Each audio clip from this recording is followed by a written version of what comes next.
John Gruner. Los totalmente ricos. The Totally Rich, 1963. Audiocuento editado por Juan Pablo Flores Montaño. Para Audioteca de Medianoche. Los totalmente ricos. Son totalmente ricos.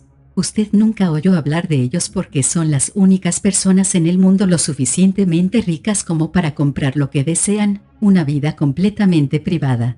A usted puede alcanzarlo un rayo y a mí también, puede ganar un gran premio o resultar ser el vecino de un asesino que usa un hacha para matar, o comprar un loro que sufra de citacosis, y quedar expuesto, parpadeando tímidamente y deseando con toda su alma estar muerto. Ellos ganaron un premio con solo nacer. No tienen vecinos, y si necesitan asesinar a alguien, no recurren a un medio tan torpe como un hacha. No tienen loro. Y si por una posibilidad de 1 en 1.000.000, quedan iluminados por las linternas de los perseguidores, pagan a quienes las usan para que las apaguen. No sé cuántos son. He tratado de estimar el total sumando el Producto Bruto Interno de todos los países de la Tierra y dividiéndolo por la cantidad necesaria para comprar un gobierno o una gran potencia industrial. No es necesario decir que no se puede conservar la privacidad a menos que uno compre un par de gobiernos. Supongo que habrá un centenar de esas personas. Yo conocí a una, y estuve a punto de conocer a otra. En general son gente de la noche. Comprarle luz a la oscuridad fue el primer progreso económico. Pero usted no los encontrará con solo buscarlos a las 2 de la mañana, así como no los encontraría a las 2 de la tarde. No están en los clubes aprobados, no están en los campos de polo, no están en el sector real de Ascot, ni en el césped de la Casa Blanca. No están en los mapas, ¿comprende usted? Literalmente, los lugares donde eligen vivir figuran como espacios en blanco en los atlas. No están en las listas de los censos, en el quién es quién, ni en la guía social de Berg. No figuran en los archivos de recaudadores de impuestos, y el correo no tiene registradas sus direcciones. Piense en todos los lugares donde aparece su nombre, los registros escolares que empiezan a amarillear, los registros de hospitales, los duplicados de las tiendas, las firmas en las cartas. Los nombres de esas personas no figuran en ninguno de esos lugares. ¿Cómo se hace? No lo sé. Solo puedo aventurar la opinión de que para casi todos los seres humanos, la promesa de tener más de lo que jamás han conseguido como deseable actúa como una conmoción traumática. Es un instantáneo lavado de cerebro. En el momento en que creen las promesas, se imprime un modelo de obediencia, como dicen los psicólogos. Pero no corren riesgos. No son amos absolutos. En realidad, no son amos de nada, excepto de lo que les pertenece directamente, pero tienen mucho en común con el califa de Bagdad, quien acudió a un escultor, con el encargo de construir una fuente. Esa fuente era la más hermosa del mundo, y el califa la aprobó. Luego preguntó al escultor si algún otro podría haber construido una fuente tan hermosa, y el escultor respondió orgullosamente que solamente él podría haberla logrado. Que le paguen lo que se le prometió, dijo el califa, y además que le arranquen los ojos. Esa noche yo quería champagne, muchachas que bailaran, luces brillantes, música. Solo tenía una lata de cerveza, pero por lo menos estaba fría. Fui a buscarla, y cuando volví me detuve en la puerta de la cocina mirando mi living, taller, laboratorio, lo que fuera. Era un poco de cada una de esas cosas. Bien, no podía creerlo. Era 23 de agosto, hacía 1 año y medio que estaba allí, y el trabajo estaba terminado. No podía creerlo, y no lo creería hasta que se lo contara a la gente, hasta que invitara a mis amigos a tomar una cerveza para hacer un brindis. Levanté la lata. Dije, por el fin del trabajo. Bebí. No sirvió de nada. Dije, por fin el efecto Cooper. Me acercaba un poco más, pero todavía no del todo. Entonces fruncí el entrecejo un momento, pensé que lo tenía, y dije con tono triunfante, a Santa Dora, el lugar más maravilloso de la tierra, sin el cual esta concentración jamás habría sido posible, que Dios lo bendiga y también a todos los que parten desde aquí con sus barcos. Iba por el tercer brindis con una sensación de satisfacción, cuando habló Naomi desde las sombras del porche abierto. Bebe por mí, Derek dijo. Estás acertando, pero todavía no lo has logrado. Dejé la lata de cerveza con un golpe en una mesa cercana, atravesé la habitación a grandes pasos, y le di un abrazo. Ella no respondió, era como un hermoso maniquí que exhibiera creaciones de París en la vidriera de una tienda. Nunca la había visto con ropas que no fueran negras.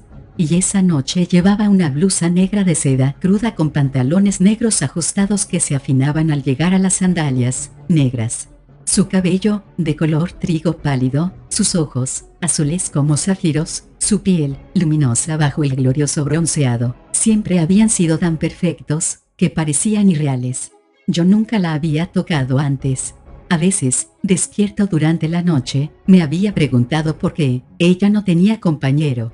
Pero yo me decía que valoraba ese refugio de paz, y la concentración que allí era posible, que la valoraba demasiado como para querer complicarme con una mujer que nunca exigía nada pero que uno lo sabía no se conformaría si no era con todo.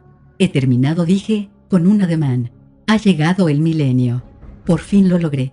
Corrí hacia la máquina loca que nunca había esperado ver con existencia real. Se impone una celebración, voy a buscar a todos los que pueda encontrar y... Me di cuenta de que mi voz se apagaba. Ella había dado un paso hacia mí y levantado una mano que antes colgaba al costado, por el peso de algo que llevaba. En ese momento lo vi, a la luz. Una botella de champagne. ¿Cómo? Pregunté. Y además pensé otra cosa. Nunca había estado solo con Naomi, en los 13 meses desde que llegué a Santa Dora. Siéntate, Derek, dijo ella. Puso la botella de champagne sobre la misma mesa donde estaba la lata de cerveza. De nada servirá ir a buscar a la gente. Aquí no hay nadie excepto tú y yo. No respondí nada. Ella arqueó una ceja enigmáticamente. ¿No me crees? Ya me creerás. Dio media vuelta y fue a la cocina. Esperé su regreso con un par de vasos que tenía para las visitas. Estaba inclinado hacia adelante, apoyado con las manos en el respaldo de una silla, y de pronto me pareció que subconscientemente había tratado de poner esa silla entre ella y yo. Diestramente Naomi retiró el alambre que sostenía el corcho de la botella de champagne, dejó caer la espuma que seguía al corcho en el primer vaso, sirvió en el segundo y me lo ofreció. Me acerqué, moviéndome como un animal estúpido, torpe, a tomarlo. Siéntate, volvió a decir ella. Pero, ¿dónde están todos los demás? ¿Dónde está Tim? ¿Dónde están Conrad y ella? ¿Dónde? Se han ido, respondió. Se acercó, con el vaso en la mano, para sentarse frente a mí en la única silla que no estaba llena de fragmentos rotos de mi equipo. Se fueron hace aproximadamente una hora. Pero, Pedro, y salieron al mar. Van a otra parte. Hizo un gesto ambiguo. No sé dónde, pero tienen lo que necesitan. Levantando su copa de champagne, agregó. Por ti, Derek, con mis felicitaciones. Nunca estuve segura de que lo lograras, pero había que intentarlo. Corrí a la ventana que daba al mar, la abrí y miré en la oscuridad cada vez mayor. Vi 4 o 5 botes de pescadores, con sus luces encendidas como estrellas móviles, que salían del puerto. En el muelle había algunos muebles abandonados y equipos de pescadores. Realmente parecía que se marchaban para siempre. Derek, siéntate, dijo Naomi por tercera vez. Estamos perdiendo tiempo, y además tu champagne se está quedando sin espuma. Pero ¿cómo pueden tolerar? Abandonar sus hogares ancestrales, desarraigarse, ir a buscar bosques y campos nuevos. Su tono era liviano y burlón. Nada de eso. No tienen lazos especiales con Santa Dora. Santa Dora no existe. Santa Dora fue construida hace 18 meses, y será demolida el mes que viene. Después de un silencio que parecía eterno dije, ¿Te sientes bien, Naomi? Maravillosamente bien. Sonrió, y sus dientes blancos brillaron a la luz. Además, los pescadores no eran pescadores y el padre Francisco no era sacerdote y Conrad y ella no eran artistas, excepto en un muy pequeño aspecto del asunto, como pasatiempo. Además yo no me llamo Naomi, pero como te has acostumbrado a ese nombre, y yo también, lo seguiremos usando. Tenía que beber el champagne. Estaba excelente. El más perfecto que había probado jamás. Lamenté no estar con ánimo para apreciar el hecho. ¿Quieres decir que todo el pueblo es de cartón? Pregunté.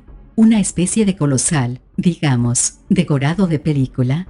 En cierto modo. Sería más correcto llamarlo decorado teatral. Ve al porche y estira una mano hasta el trozo de utilería que cuelga sobre el umbral. Tira de él. Se desprenderá. Fíjate en lo que encuentras en la superficie expuesta. Haz lo mismo en cualquier otra casa del pueblo que tenga un porche parecido, hay 5. Luego vuelve y podremos hablar seriamente. Cruzó sus bellísimas piernas y sorbió el champagne. Sabía con seguridad que yo haría exactamente lo que ella decía. Con aire decidido, aunque más para evitar sentirme tonto que por ninguna otra razón, salí al porche. Encendí la luz, una lamparita amarilla que se balanceaba en un cable colocado en forma precaria, y levanté la mirada hacia el adorno calado que colgaba del borde. Los insectos del verano se acercaron zumbando hacia la atractiva lámpara. Tiré del pedazo de madera, y se desprendió. Alzándolo hacia la luz, leí en la superficie expuesta, número 14006 José Barcos, Barcelona. No tenía ninguna reacción preparada. Por lo tanto, sosteniendo el pedazo de madera como un talismán frente a mí, volví a entrar en la casa y me detuve junto a Naomi, que seguía sentada. Estaba a punto de hacer algún comentario furioso, pero nunca supe cuál, porque en ese momento mi mirada quedó atrapada por la etiqueta de la botella. No era champagne. No conocía el nombre de los fabricantes. Es el mejor espumante del mundo, dijo Naomi. Había captado mi mirada. Hay suficiente para, aproximadamente, bueno, una docena de botellas por año. Mi paladar me decía que había al menos algo de cierto en las palabras de Naomi. Caminé, tambaleante, hasta mi silla, y por fin me dejé caer en ella. No pretendo entender esto. Yo no he pasado un año en un lugar que no existe. Ya lo creo que sí. Muy serena, sostenía el vaso entre sus manos bellas y delicadas, y apoyaba los codos en los sucios brazos del sillón. A propósito, ¿has notado que nunca hay mosquitos entre los insectos que se acercan a tus luces? No era muy probable que contrajeras la malaria, pero había que tomar precauciones. Me sobresalté. Más de una vez había comentado en broma a Tim Manningham que una de las más grandes ventajas de Santa Dora era que allí no había mosquitos. Bien. Los hechos comienzan a impresionarte. Ahora vuelve mentalmente al invierno anterior al último. ¿Recuerdas que conociste a un hombre que se llamaba Roger Gurney, con quien luego te encontraste otra vez? Asentí. Por supuesto que recordaba a Roger Gurney. A menudo, desde mi llegada a Santa Dora, había pensado que ese primer encuentro con él era uno de los 2 acontecimientos cruciales que cambiaron mi vida. Tú llevaste a Gurney en el auto una noche de noviembre bastante desagradable. El auto de él se descompuso y no había esperanzas de conseguir el repuesto necesario antes de la mañana, y él tenía que llegar a Londres para una cita urgente al día siguiente a las 10. Te pareció una persona muy agradable, encantadora. Lo alojaste en tu departamento, cenaron juntos y charlaron hasta las 4 de la mañana sobre lo que ahora tiene forma concreta en esta habitación. Hablaron del efecto Cooper. Yo sentía un frío increíble, como si por la ventana hubiera entrado un dedo de esa melancólica noche de noviembre y me hubiera recorrido la columna vertebral con su contacto helado. Dije. Entonces, esa misma noche, le mencioné que solo veía una forma de realizar los experimentos necesarios. Dije que tenía que encontrar un pueblo en alguna parte, sin distracciones externas, sin teléfono ni periódicos, sin siquiera una radio. Un lugar donde la vida fuera tan barata que yo pudiera dedicarme durante 2 o 3 años a mi trabajo, sin tener que preocuparme por mantenerme. Dios mío. Me llevé una mano a la frente. Era como si surgiera la memoria, como una tinta invisible puesta al fuego. Eso es. Naomi asintió con aire de satisfacción. Y la segunda y única vez que te encontraste con ese encantador Roger Gurney fue el fin de semana en que celebrabas tu pequeña ganancia en las apuestas de fútbol. 2.104 libras, 17 chelines y un penique. Y él habló de un cierto pueblito español, llamado Santa Dora, donde las condiciones para la investigación eran perfectas. Dijo que había visitado a algunos amigos allí, llamados Conrad y ella Williams.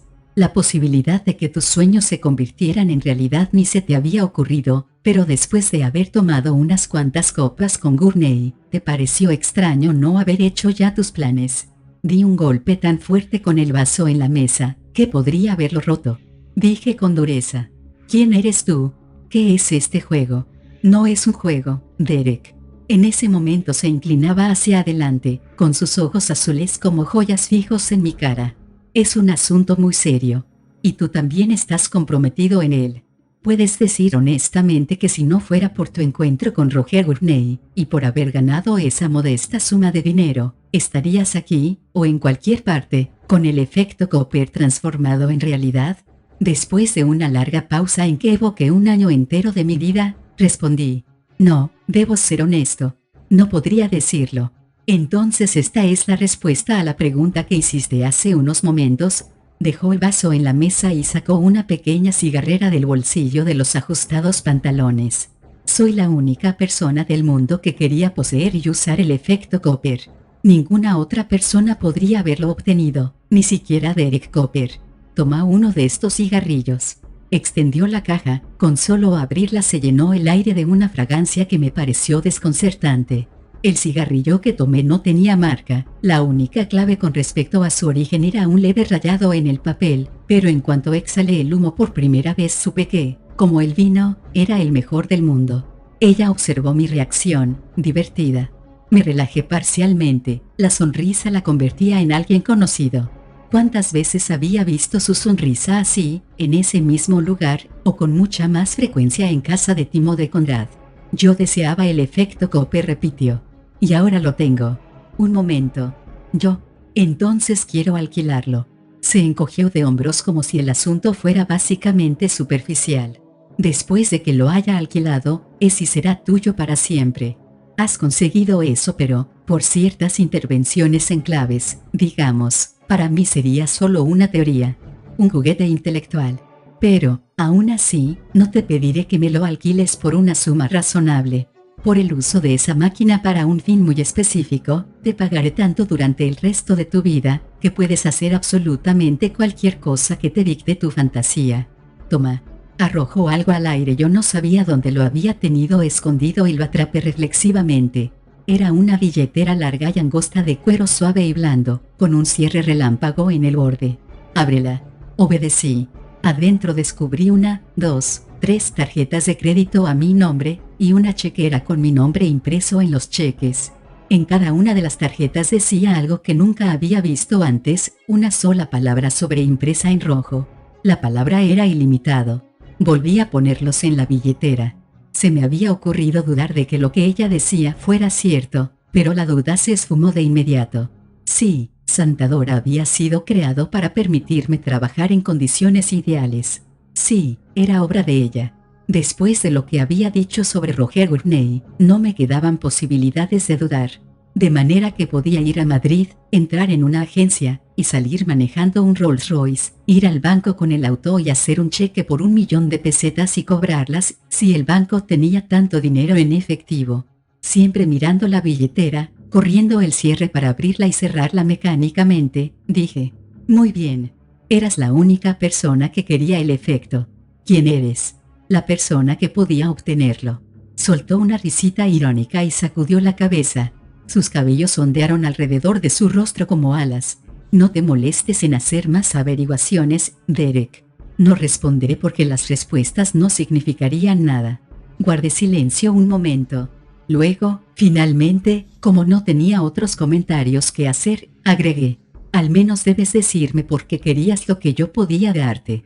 Al fin y al cabo, todavía soy la única persona en el mundo que lo comprende. Sí, me estudio. Sí, es cierto. Sirve más vino, creo que te gusta. Mientras yo servía más vino, y mientras sentía calmarse mi cuerpo después de la conmoción de los últimos 10 minutos, ella dijo, sin mirarme: realmente eres único, ¿sabes? Un genio sin igual en tu campo particular. Por eso estás aquí, por eso me he molestado un poco por ti. Puedo conseguir todo lo que quiero, pero con respecto a ciertas cosas, dependo inevitablemente de la única persona que puede proporcionármelas. Sus ojos vagaron hacia la máquina destartalada, pero en funcionamiento. Quería que esa máquina me devolviera a un hombre, dijo. Hace 3 años que ha muerto. Tuve la sensación de que el mundo se detenía en su curso. Estuve ciego desde que me deslumbró la visión del dinero sin límites. Acepté que, como Naomi podía obtenerlo todo, sabía lo que obtenía. Y, por supuesto, no lo sabía. Por mi mente pasó un pequeño desfile imaginario, de muñecos sin rostros que se movían en un mundo de nubes rosadas, móviles. Una muñeca vestida de negro, con largos cabellos claros, dijo. Ha muerto. Quiero recuperarlo. No discutas. Encuentra la manera. Los otros muñecos hicieron una reverencia y se alejaron. Eventualmente uno de los muñecos volvió y dijo: hay un hombre llamado Derek Cooper que tiene algunas ideas no ortodoxas. Ninguna otra persona en el mundo piensa en este problema en absoluto. Ocúpate de que obtenga lo que necesita, dijo la muñeca de cabellos largos. Dejé en la mesa la botella de vino. Vacilé, sí, todavía vacilé, seguía encandilado. Pero luego tomé la billetera de cuero blando y la arrojé a la falda de Naomi. Dije: te has engañado. ¿Qué? No lo creía. La billetera que había caído en su falda era una alucinación. No hizo ningún movimiento para tomarla, como si al tocarla pudiera despertar de una pesadilla o una realidad cruel. Proseguí, muy cuidadosamente porque iba elaborando lo que decía. Dijiste que querías mi máquina para una tarea especial. Yo estaba demasiado maravillado como para preguntarme de qué tarea se trataría. Hay cosas que pueden hacerse con la máquina, de manera que lo dejé pasar. Tú eres muy rica, Naomi. Has sido tan rica toda la vida que no sabes lo que hay entre la formulación de un problema y su solución. Hay tiempo, Naomi. Di unos golpecitos en la parte superior de la máquina. Todavía estaba orgulloso de ella. Tenía todo el derecho de estarlo. Eres como una emperatriz de la antigua China. Tal vez existió, no lo sé. Imagina que un día ella dijo: me ha sido revelado que mis antepasados están en la luna. Quiero ir allá y rendirles los honores de una hija obediente. Encuentra la manera. Entonces buscaron a lo largo y a lo ancho del imperio, y un día llegó un cortesano con un hombre pobre y harapiento, y dijo a la emperatriz: este hombre ha inventado un cohete. Bien, repuso la emperatriz. Perfecciónenlo de tal manera que yo pueda ir a la luna. Yo había tratado de contar esa fábula con tono jocoso, y reírme al final. Pero me volví a mirar a Naomi, y ya no pude reír. Su rostro estaba tan pálido como el de una estatua de mármol, los labios un poco separados, los ojos enormemente abiertos. En una mejilla, como un diamante, brillaba una lágrima. Mi tono festivo se evaporó. De pronto tuve la horrible impresión de que había dado un puntapié contra algo que parecía una piedra y que había hecho añicos un valiosísimo jarrón. No, Derek, dijo ella después de un rato. No es necesario que me hables del tiempo. Se movió, se volvió a medias en su silla, y miró la mesa a su lado. Este vaso es mío, agregó en tono ligero, tendiendo la mano delgada y hermosa para señalarlo. No se enjugó la lágrima permaneció en su mejilla durante un rato, hasta que el aire seco y caluroso de la noche la borró con su beso. Asentí con un gesto y tomó el vaso, se puso de pie y fue a mirar mi máquina. La contempló sin hacer comentarios, y luego dijo: no pensaba decirte lo que quería. El tiempo me obligó a decírtelo. Quiero saber exactamente lo que tu modelo piloto puede hacer. Vacile. Gran parte del asunto todavía no había sido expresado en palabras. Mi pensamiento en palabras se había mantenido separado de mi pensamiento de trabajo durante el pasado año, y últimamente no había hablado de nada excepto de lugares comunes cuando descansaba en compañía de mis amigos. Cuanto más me acercaba al éxito, más supersticioso me ponía con respecto a mencionar el objetivo de ese proyecto. Y el colmo del absurdo, ahora que sabía lo que ella quería, me avergonzaba un poco de que, al examinarlo de cerca, mi triunfo se redujera a tan poca cosa. Percibiendo mi estado de ánimo, ella me miró y sonrió débilmente. Sí, señor Faraday, o dijo un Pridavi, ¿pero para qué sirve? Perdóneme. Un bebé recién nacido. Bastante bien. Por algún motivo la frase me tocó, me llegó emocionalmente, y de pronto no tuve ninguna vergüenza de nada. Me sentí tan orgulloso como cualquier padre y mucho más. Aparté una pila de borradores que había en un ángulo de la mesa junto a la máquina y me apoyé en ese lugar. Sostenía el vaso entre las palmas de las manos, y estaba tan inmóvil que me parecía oír las burbujas que subían a la superficie del vino. No es por brindarme dinero, ni nada parecido, que tengo una deuda de gratitud contigo. Es por enviarme a ese persuasivo y encantador Roger Gurney. Nunca conocí a nadie que estuviese preparado para aceptar mis ideas excepto como tema de conversación divertida. Había echado a rodar mi concepto entre algunos de los mejores intelectos que conozco, gente que conocí en la universidad, por ejemplo, que desde entonces me ha dejado muy atrás. No había pensado en eso antes. Por lo que parecía, no había pensado en muchas cosas. pero él las tomaba en serio. Lo que le dije fue muy parecido a lo que les dije a los otros antes.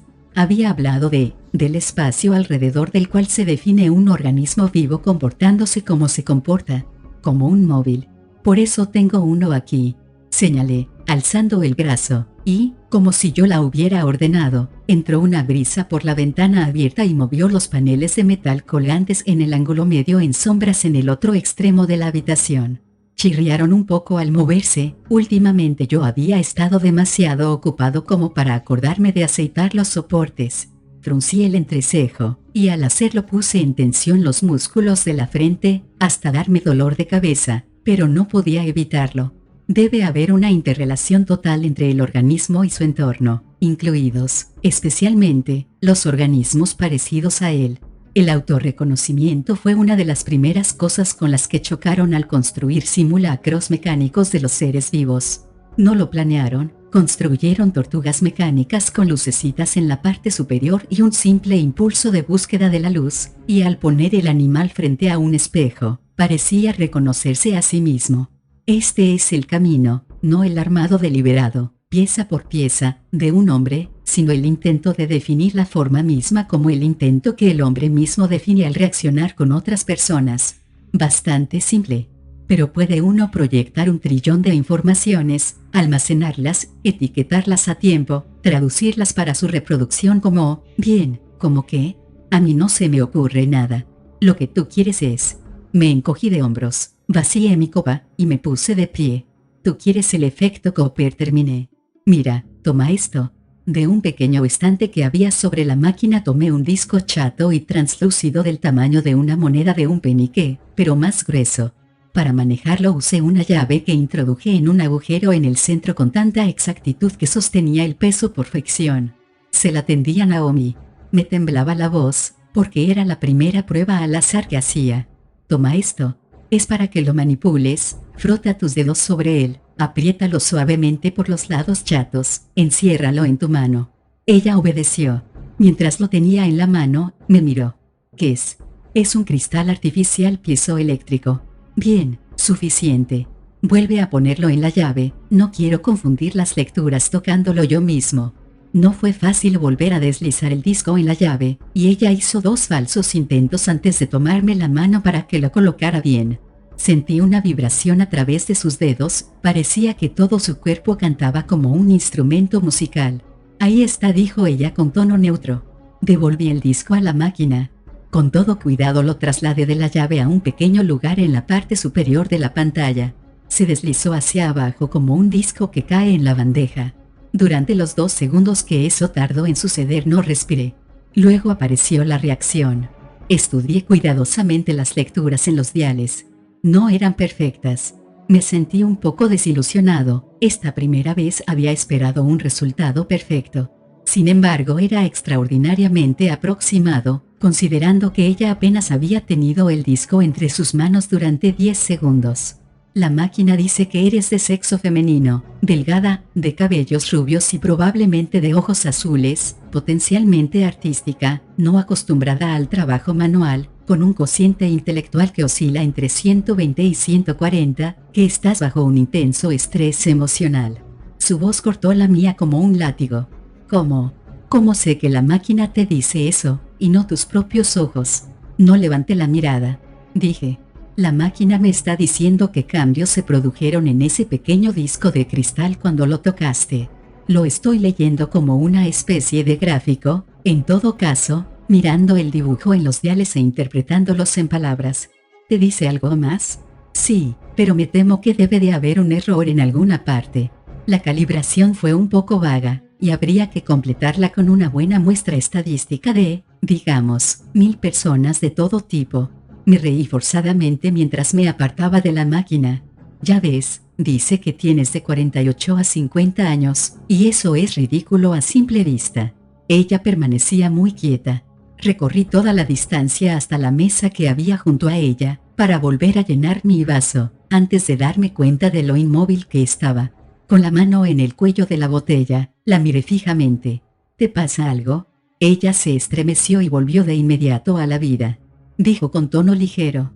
No, absolutamente nada. Derek, Eres el hombre más asombroso del mundo.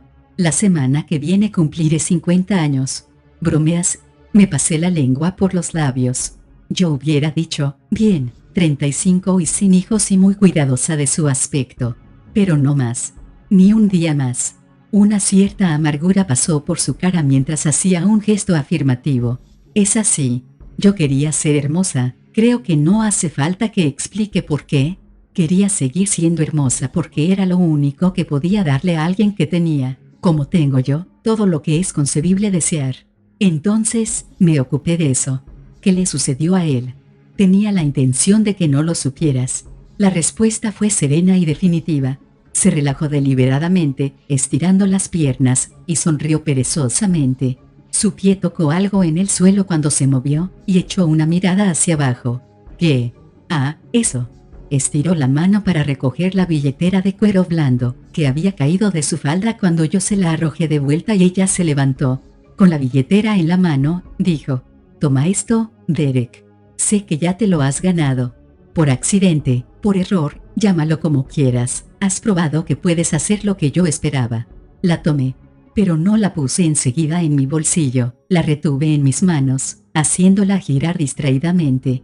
Dije, «No estoy tan seguro, Naomi. Escucha». Tomé mi vaso que acababa de llenar y volví al sillón frente a ella.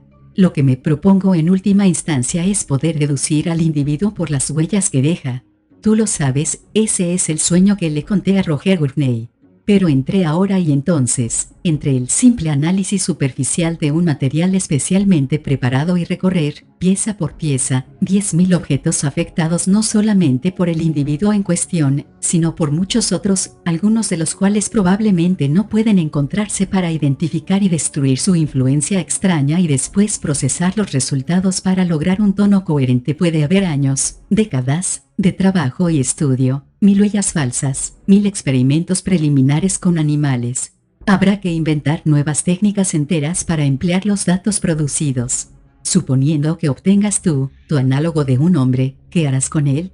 ¿Tratarás de fabricar un hombre, artificialmente, que encaje con las especificaciones? Sí. Esa simple palabra me dejó literalmente jadeando, era como una trompada en el estómago, que me dejaba sin aliento. Me dirigió su brillante mirada y una vez más sonrió débilmente. No te preocupes, Derek. Eso no te concierne. Hace mucho tiempo que se trabaja en muchos lugares, según me dicen, sobre este problema. Lo que nadie hacía, excepto tú, era luchar con el problema de la persona total. No pude replicar. Llenó su propio vaso antes de continuar, con voz más tensa. Tengo que plantearte un problema, Derek. Es tan crucial que tengo miedo de oír la respuesta. Pero no soporto esperar más tiempo, tampoco. Quiero saber cuánto tiempo crees que pasará hasta que pueda tener lo que quiero. Supongamos, recuerda que tienes que suponer que los mejores hombres del mundo pueden ponerse a trabajar en los problemas subsidiarios. Probablemente con esto obtengan su reputación, sin duda harán sus fortunas. Quiero saber lo que piensas. Dije con dificultad. Bien, me parece muy difícil. Ya he mencionado el problema de aislar las huellas de... Este hombre vivió una existencia diferente de la tuya, Derek. Si te detuvieras un momento a pensar, te darías cuenta. Puedo llevarte a un lugar que era únicamente suyo, donde su personalidad se formó y se moleó y aceptó cada grano de polvo. No es una ciudad donde ha caminado 1 millón de personas, no es una casa donde ha vivido una docena de familias. Tenía que ser cierto, aunque media hora antes me hubiera parecido increíble. Asentí. Bien, también tendré que elaborar formas de manejar los materiales no preparados, de calibrar las propiedades de cada sustancia por separado. Y está el riesgo de que el paso del tiempo haya cubierto las huellas con ruido molecular y movimientos azarosos. Además, la prueba misma, antes de las lecturas en sí, podría perturbar las huellas. Tienes que suponer.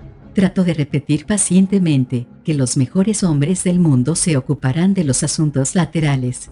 No es un asunto lateral, Naomi. Deseaba no tener que ser honesto.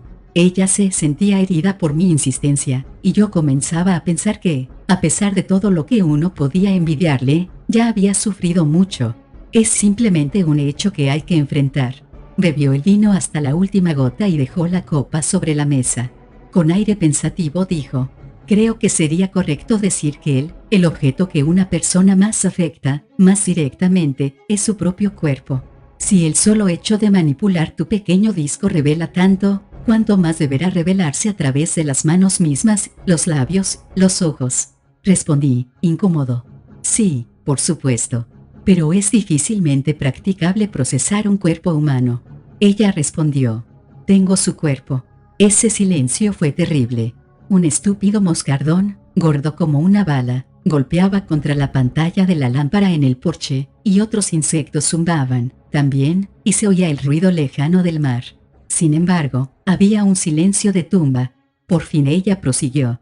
Todo lo que podía conservarse se ha conservado, por todos los medios existentes. Yo lo había. Su voz se quebró por un segundo, lo había preparado. Solo lo que es él, la trama en el cerebro, las pequeñas corrientes murieron. Es curioso que una persona sea tan frágil. Recuperándose, volvió a lanzar la pregunta, Derek, ¿cuánto tiempo? Me mordí los labios y miré el suelo junto a mis pies. Me hervía la cabeza mientras consideraba, descartaba factores irrelevantes, visualizaba problemas, suponía que eran solubles, reducía todo al simple factor irreductible del tiempo. Podría haber dicho 10 años y sentía que eso era ser estúpidamente optimista. Pero finalmente no dije nada. Ella esperaba. Luego, muy inesperadamente, dejó escapar una carcajada y se puso de pie de un salto. Derek, no es justo. Has logrado algo fantástico, necesitas y te mereces descansar y celebrarlo, y aquí estoy yo persiguiéndote con preguntas y pidiéndote que saques respuestas del aire. Sé perfectamente bien que eres demasiado honesto como para darme una estimación sin tiempo para pensar, o para hacer algunos cálculos. Y te tengo encerrado en tu habitación atestada cuando probablemente lo que más deseas es salir de ella por un rato. ¿No es así? Tendió la mano, con el brazo totalmente estirado, como para arrancarme de mi silla. Tenía el rostro iluminado por algo que parecía puro placer, y verlo era experimentar nuevamente la consternación de oírla decir que tenía 50 años. Parecía, lo menos que puedo decir es que parecía transformada. Parecía una muchacha en su primera fiesta. Pero esa transformación solo duró un momento. Su expresión se tornó grave y calma. Dijo, lo siento, Derek. En el amor hay una cosa que odio. ¿Alguna vez has pensado que egoísta se vuelve uno cuando ama? Salimos de la casa de la mano y entramos en la oscuridad de esa noche de verano. Había un delgado cuarto creciente y estrellas como antorchas salvajes. Por centésima vez caminé por la calle estrecha y mal pavimentada que llevaba desde mi hogar temporario hasta el puerto. Allí estaban la casa de Conrad, el almacén y la vinería, la iglesia, con su techo plateado por la luna, las casitas en hileras junto al mar, donde vivían las familias de los pescadores. Y aquí, abandonado, el detrito de 275 vidas que nunca habían existido en realidad, conjuradas con una orden. Cuando llegamos al muelle, dije, Naomi, esto no se puede creer, aunque sé que es cierto. Este pueblo no fue un decorado, el escenario de un espectáculo. Fue real, lo sé. Ella echó una mirada alrededor. Sí, tenía que ser real. Pero solo se requiere pensamiento y paciencia. ¿Qué dijiste? Tú le ordenaste, a quien fuera. ¿Construye un pueblo real? No fue necesario. Ellos sabían. ¿Te interesa saber cómo lo hicieron? Volvió hacia mí un rostro curioso, que yo apenas veía por la escasa luz. Por supuesto, respondí. Dios mío. Crear personas reales y un lugar real. Cuando me ordenan recrear a una persona real, ¿no debería interesarme? Si fuera tan fácil recrear como lo es crear, dijo ella con tono hueco, yo no estaría tan sola. Nos detuvimos, junto a la pared de piedra baja que iba desde el muelle hasta las rocas puntiagudas del promontorio que protegía la playa, y nos apoyamos en ella. A nuestras espaldas estaba la hilera de casitas, frente a nosotros, solo el mar. Ella se apoyaba en los dos codos, mirando el agua. Yo me apoyaba en un solo codo, con las manos unidas, estudiándola como si nunca la hubiera visto antes de esa noche. Por supuesto que no la había visto. ¿Tienes miedo de no ser hermosa? Algo te preocupa. Ella se encogió de hombros. La palabra eternamente no existe, ¿verdad? Tú haces que uno sienta que existe. No. Soltó una risita. Gracias por decirlo, Derek. Aunque sé Aunque veo en el espejo que todavía soy hermosa, me gusta que me lo confirmen. ¿Cómo lo había logrado? Querría preguntárselo, y no quería. Tal vez ella no lo sabía, acababa de decir que lo deseaba, y así era. Entonces le hice otra pregunta. ¿Por qué es lo que es más tuyo? Sus ojos se apartaron del mar, me miraron, regresaron. Sí, es lo único que es mío. Eres una persona excepcional, sientes compasión. Gracias. ¿Cómo vives? Pregunté. Saqué cigarrillos del bolsillo, un poco ajados. Ella los rechazó con un movimiento de cabeza, pero yo encendí uno. ¿Cómo vivo? Repitió. Ah, de muchas maneras. Como si fuera varias personas, por supuesto, con varios nombres. Ya ves, ni siquiera tengo un nombre que pueda llamar propio. Dos mujeres que tienen exactamente mi mismo aspecto existen para mí, de manera que cuando lo deseo puedo ocupar sus lugares en Suiza, o en Suecia o en Sudamérica. Tomo prestadas sus vidas, las uso durante un tiempo, se las devuelvo. Las he visto envejecer, las he cambiado por reemplazantes, convertidas en duplicados míos. Pero esas no son personas, son máscaras. Yo vivo detrás de unas máscaras. Supongo que eso es lo que tú dirías. No puedes hacer otra cosa, dije. No, por supuesto que no puedo. Y hasta que esto me invadió, ni siquiera concebía que podía desearlo. Sentí que comprendía lo que me decía. Dejé caer la primera ceniza de mi cigarrillo al mar. Echando una mirada alrededor, dije algo inconexo. ¿Sabes? Me parece una lástima desmantelar Santa Dora. Podría ser un pueblito encantador. Un pueblo real, no un decorado teatral. No, dijo ella. Y luego, mientras se enderezaba y giraba sobre sí misma, no, mira. Echó a correr como una loca por el medio de la estrecha calle señalando las piedras. ¿No ves? Ya hay piedras que nunca fueron agrietadas. Y las casas. Levantó el brazo hacia arriba y echó a correr hacia la puerta de la casa más cercana. La puerta se está torciendo. Y esa persiana se ha aflojado de los goznes. Y el umbral. Cayó de rodillas, tocó el escalón que daba directamente a la calle. Yo la seguía, desconcertado por su pasión. Toca, ordenó. Toca. Está gastada por la gente que ha caminado sobre ella. Incluso la pared. ¿No ves que la grieta desde el ángulo de la ventana se está agrandando? Se había incorporado nuevamente, y pasaba la mano por la pared áspera. El tiempo la mordisquea, como haría un perro con un hueso. Por Dios, no, Derek. Voy a dejarla sabiendo que el tiempo la está rompiendo. Yo no podía encontrar palabras. Escucha, dijo ella. Ah, Dios mío.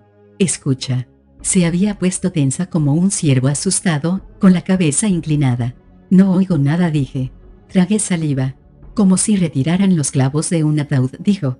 Estaba en la puerta de la casa, golpeándola, empujándola. Debes oírlo. En ese momento lo oí. Desde el interior de la casa llegaba un ruido de tic-tac, un ritmo gigantesco, majestuoso, tan débil que yo apenas lo notaba hasta que ella me ordenó aguzar el oído. Un reloj. Nada más que un reloj. Alarmado por su frenesí, la tomé del hombro. Ella se volvió y se aferró a mí como un niño lloroso, hundiendo la cabeza en mi pecho. No puedo soportarlo, dijo, apretando los dientes.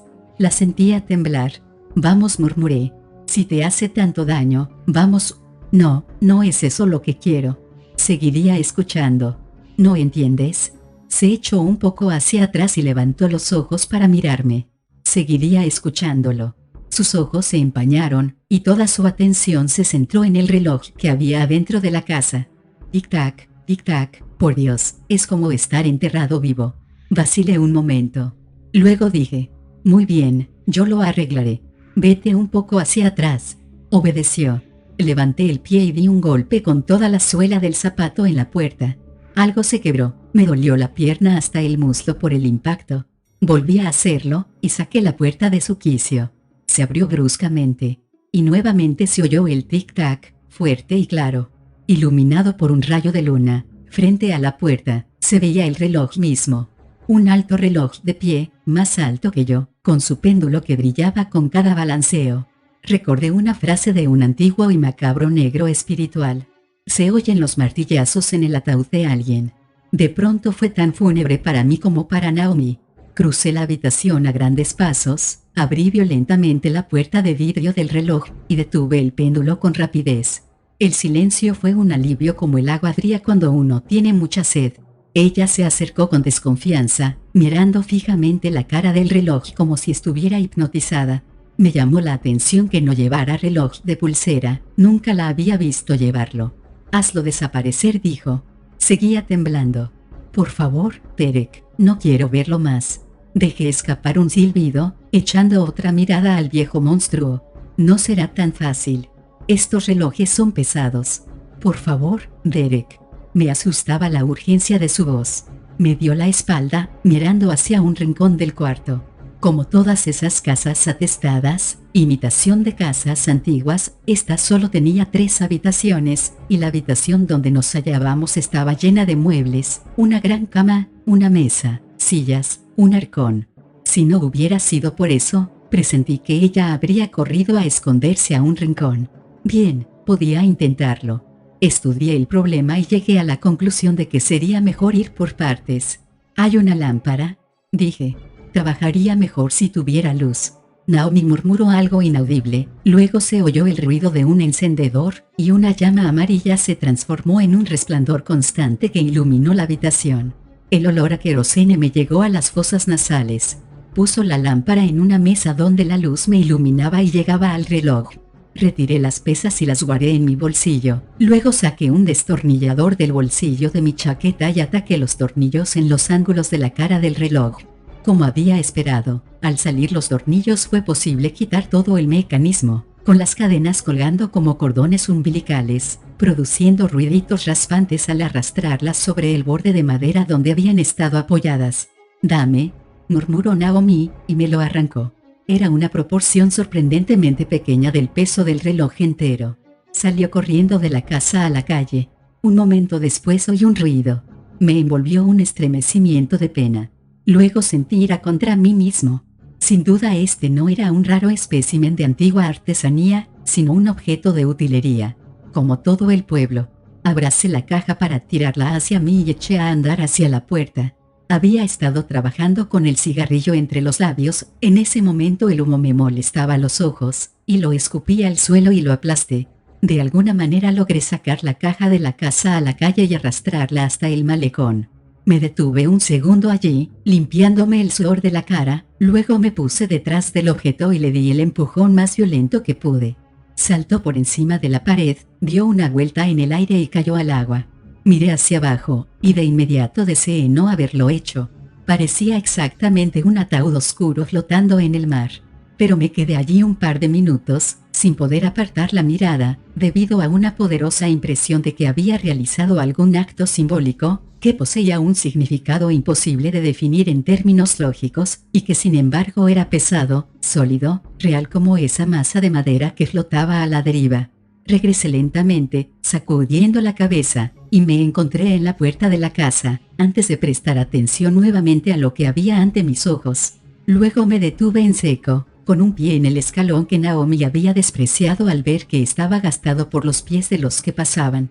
La llama de la lámpara amarilla oscilaba un poco en el viento, y estaba demasiado alta. El olor del humo era fuerte, y la chimenea se estaba oscureciendo.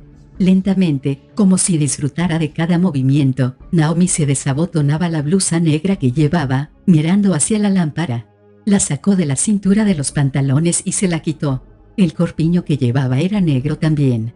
Vi que se había quitado las sandalias. «Llámalo acto de desafío», dijo con tono pensativo, hablando más consigo misma, pensé, que conmigo. «Me quitaré las ropas de luto». Bajó el cierre del pantalón y lo dejó caer. Su bombacha también era negra. «He terminado con el luto. Creo que se logrará. Se logrará muy pronto. Ah, sí, muy pronto». Sus brazos delgados y dorados se arquearon hacia atrás. Dejó caer el corpiño al suelo, pero recogió esa última prenda y la arrojó a la pared. Por un momento permaneció inmóvil. Luego pareció percibir mi presencia por primera vez y se volvió lentamente hacia mí. «¿Estoy hermosa?», preguntó. Yo tenía la garganta muy seca. «Por Dios, sí. Eres una de las mujeres más hermosas que he visto». Se inclinó sobre la lámpara y la apagó. En el instante en que volvió la oscuridad dijo: «Muéstrame».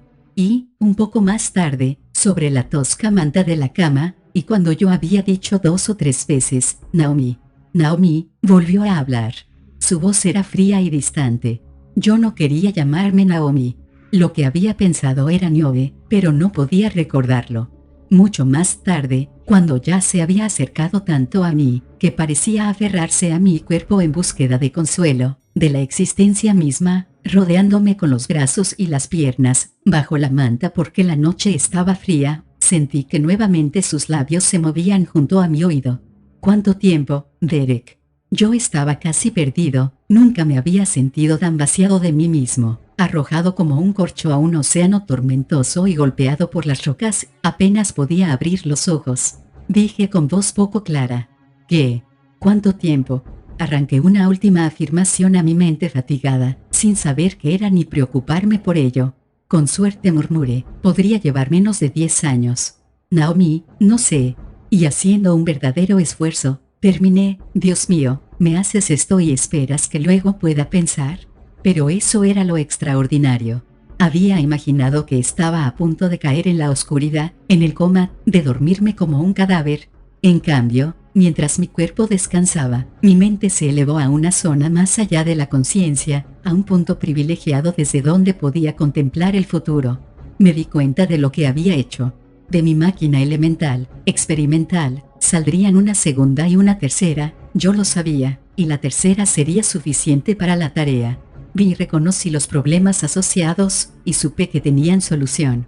Concebí los nombres de los hombres que quería para trabajar en esos problemas, a algunos los conocía, y si se les daba la oportunidad que me habían dado a mí, podrían crear, en sus diversos campos, técnicas nuevas como las que yo había creado. Ensamblándose como engranajes accionados a mano, las partes componían el todo. Todo el tiempo tenía un calendario y un reloj en la cabeza. No todo eso era un sueño, en gran parte pertenecía a la naturaleza de la inspiración, con la sola diferencia de que yo lo sentía suceder y estaba bien. Pero hacia el final tuve un sueño, no con imágenes visuales sino como una especie de aura emocional. Tuve una sensación completamente satisfactoria, que derivaba del hecho de que estaba a punto de encontrarme por primera vez con un hombre que era ya mi amigo más íntimo, a quien conocía tan detalladamente como es posible que un ser humano conozca a otro. Me estaba despertando. Durante un rato más quise gozar de esa fantástica calidez de emoción, luché por no despertar mientras sentía que estaba sonriendo y que hacía tanto tiempo que sonreía que me dolían los músculos de las mejillas. También había estado llorando, la almohada estaba húmeda. Me volví de costado y tendí la mano para tocar a Naomi, comenzando a decir ya las palabras maravillosas que tenía para ella. Naomi, ahora sé cuánto tiempo llevará. No se necesitarán más de 3 años, tal vez poco más de 2 y medio. Mi mano solo encontró la áspera tela, y buscó más allá. Entonces abrí los ojos y me incorporé con un estremecimiento. Estaba solo. La luz del día entraba en la habitación, era brillante y muy cálida. ¿Dónde estaba ella? Tenía que buscarla y comunicarle la maravillosa noticia. Mi ropa estaba en el suelo junto a la cama, me la puse, metí los pies en las sandalias, y fui hasta la puerta, deteniéndome con una mano en el marco roto para acostumbrar mis ojos a la luz. En la acera de enfrente de la estrecha calle, con los codos apoyados en la pared de piedra, había un hombre vuelto de espaldas hacia mí. No dio la menor impresión de percibir que lo observaban. Era un hombre que reconocí de inmediato, aunque solo me había encontrado con él 2 veces en mi vida. Se hacía llamar Roger Gurney. Pronuncié su nombre, y no se volvió. Levantó un brazo e hizo una especie de señal. Entonces estuve seguro de lo que había sucedido, pero avancé para llegar junto a él, esperando que él me lo dijera. Sin embargo, no me miró. Se limitó a hacer un gesto hacia las rocas puntiagudas con las que se unía el final de la pared. Dijo. Salió al amanecer y fue hasta allá, hasta la cumbre. Llevaba sus ropas en la mano. Las arrojó una por una al mar y luego dio vuelta la mano, con la palma hacia abajo, como si volcara un puñado de arena. Traté de decir algo, pero tenía la garganta cerrada. No sabía nadar, agregó Gurney un momento después. Por supuesto. En ese momento pude hablar. Dije. Pero, Dios mío. ¿Tú lo viste suceder? Asintió. ¿No corriste tras ella? ¿No la rescataste? Recuperamos su cuerpo. Entonces, respiración artificial. Tienes que haber podido hacer algo. Perdió la carrera contra el tiempo, dijo Gurney después de una pausa. Ella lo había admitido. Yo me controlé. Todo se tornaba tan claro que me maldije por imbécil. Lentamente proseguí. ¿Cuánto tiempo más habría sido hermosa? Sí, pronunció cuidadosamente la palabra. De eso escapaba. Quería que él volviera y la encontrara todavía hermosa, y nadie en el mundo le prometía más que otros 3 años. Después de eso, dicen los médicos, habría. Hizo un gesto vacío. Se habría desmoronado. Siempre habría sido hermosa, dije. Dios mío. Aunque representara su verdadera edad, habría sido hermosa. Eso creemos, dijo Gurney. Qué estúpido, qué fútil. Me di un golpe con el puño en la palma de la otra mano. Tú también, Gurney. ¿Te das cuenta de lo que has hecho, imbécil? Me temblaba la voz de furia, y por primera vez me enfrentó. ¿Por qué diablos no la reviviste y me mandaste buscar? No tendría que haber llevado más de 3 años. Anoche me pidió una respuesta y dije 10 años, pero durante la noche comprendí que podía hacerse en menos de 3. Creo que así debe haber sido. Tenía el rostro blanco, pero los lóbulos de las orejas, absurdamente rosados. Si no hubieras dicho eso, Cooper, si no lo hubieras dicho. Y entonces, todavía me sentía como un corcho arrojado a las olas, que un momento está arriba, un momento baja, luego vuelve a subir. Se me ocurrió lo que mi inspiración de la noche realmente implicaba. Me golpeé la frente con la mano. Idiota, exclamé. Todavía no sé lo que hago. Mira, tú tienes su cuerpo. Llévalo, donde sea, junto al otro, rápido. ¿Qué otra cosa he estado haciendo sino trabajar para recrear a un ser humano? Y ahora que he visto lo que se puede hacer, puedo hacerlo. Puedo recrearla lo mismo que a él. Yo estaba en una fiebre de excitación después de haberme lanzado mentalmente a ese extraño futuro que había visitado mientras dormía, y mis teorías apenas visualizadas eran hechos sólidos. Él me miraba con expresión extraña. Pensé que no había entendido, y proseguí. ¿Por qué te quedas allí parado? Puedo hacerlo, te digo. He visto cómo puede hacerse. Se necesitarán hombres y dinero, pero eso es posible conseguirlo. No, no, dijo Gurney. ¿Qué? Dejé caer los brazos a los costados, parpadeando al sol. No repitió.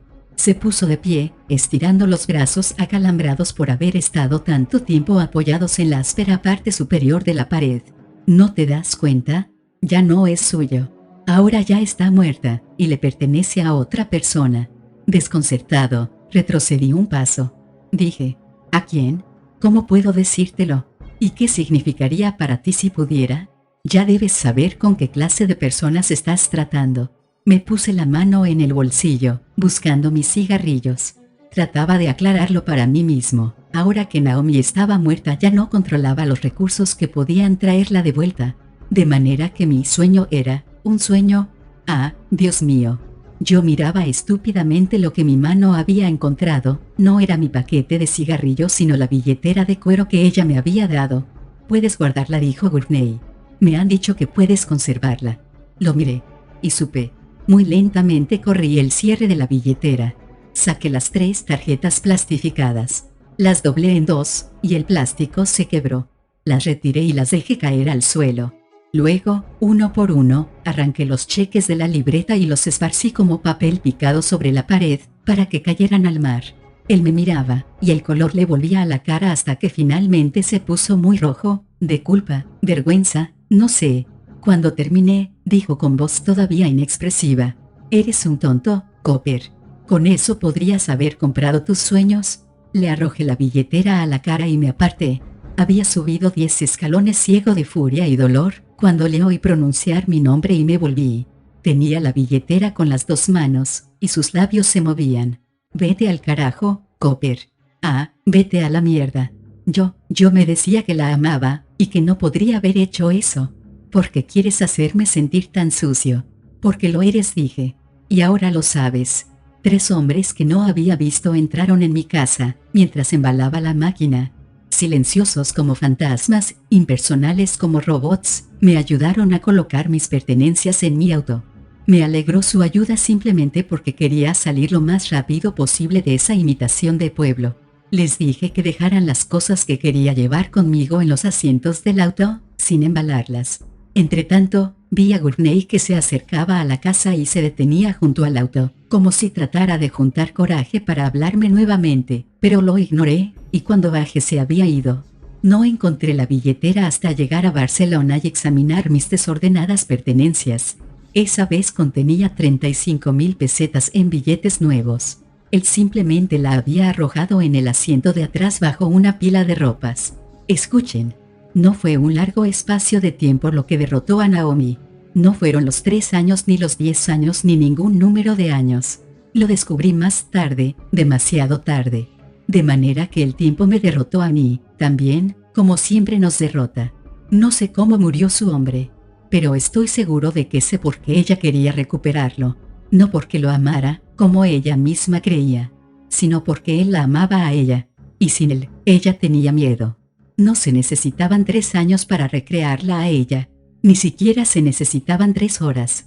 Se necesitaban 3 palabras. Y Gurney, el hijo de puta, podría haberlas pronunciado, mucho antes que yo, tanto antes que todavía habría habido tiempo. Podría haber dicho, yo te amo. Estos son los totalmente ricos. Habitan el mismo planeta, respiran el mismo aire, pero se están convirtiendo, poco a poco, en una especie diferente, porque lo que hay en ellos de más humano está bien, al menos en mi opinión muerto.